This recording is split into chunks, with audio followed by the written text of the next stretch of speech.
सुंदर बिहार कॉलोनी में कांता नाम की एक औरत अपने बेटे देव और बहू रूपा के साथ रहती थी। एक दिन की बात है, देव और रूपा पुष्पा मूवी देखकर घर लौटते हैं। उसकी माँ कांता उनका घर में इंतजार कर रही थी।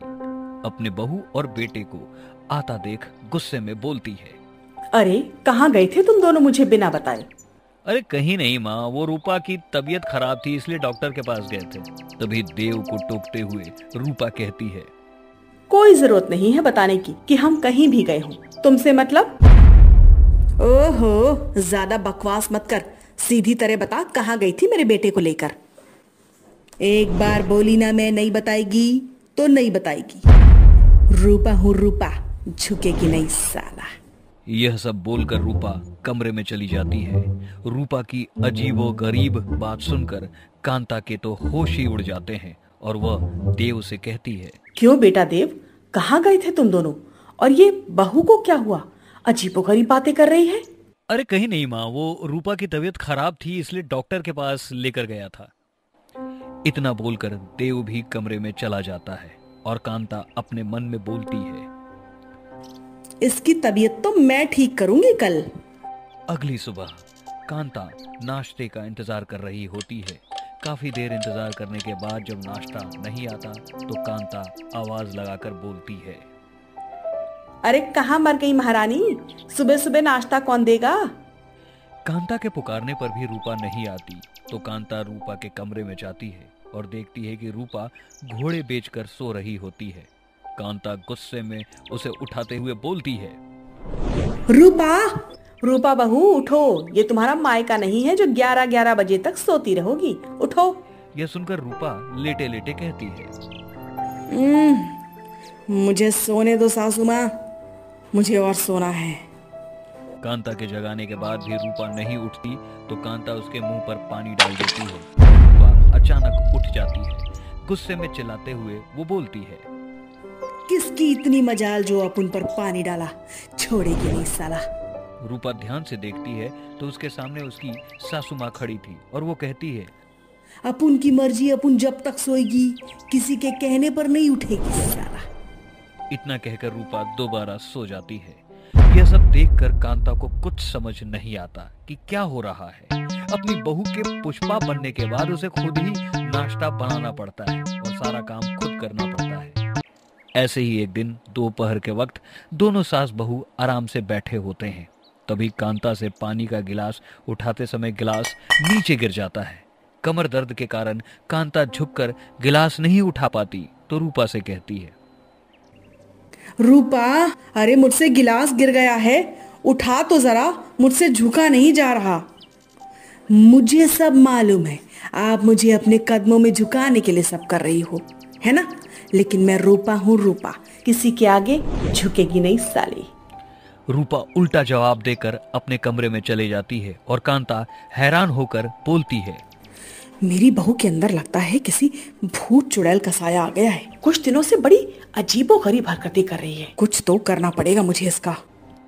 अपनी बहू की हरकतों से कांता को लगता है कि कोई ऊपरी चक्कर है। इसलिए कांता एक दिन जब देव बाहर गया होता है और रूपा कमरे में सो रही होती है, कांता एक बाबा को बुलाकर लाती है। कांता बाबा से कहती है, बाबा, मेरी बहू के अंदर किसी आत्मा का वास लगता है। कुछ दिनों से बड़ी अजीब हरकतें कर रही है। पूरा दिन कहती है झुकेगी नहीं साली, झुकेगी नहीं साली, बस यही बोलती रहती है। चिंता मत करो, अब मैं सब ठीक कर दूंगा। कहाँ है तुम्हारी बहू, मुझे उसके पास ले चलो। इतना कहकर कांता बाबा को रूपा के कमरे में ले जाती है जहाँ रूपा सो रही होती है।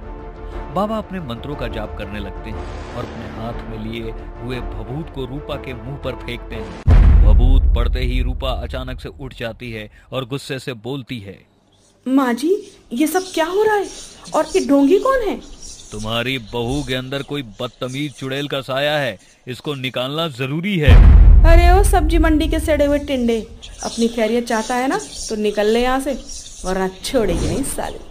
अरे तेरे जैसी चुड़ैल को बहुत ठीक किया है मैंने, तुझे भी नहीं छोड़ूंगा मैं। रूपा, नाम सुनकर फ्लावर समझे क्या? अपन फायर है, फायर। इतना कहकर रूपा डंडा उठाकर बाबा को 2-3 डंडे लगाती है और बाबा भागने लगते हैं। जाते हुए बाबा से कांता बोलती है, इस चुड़ैल को तो बाहर निकालो।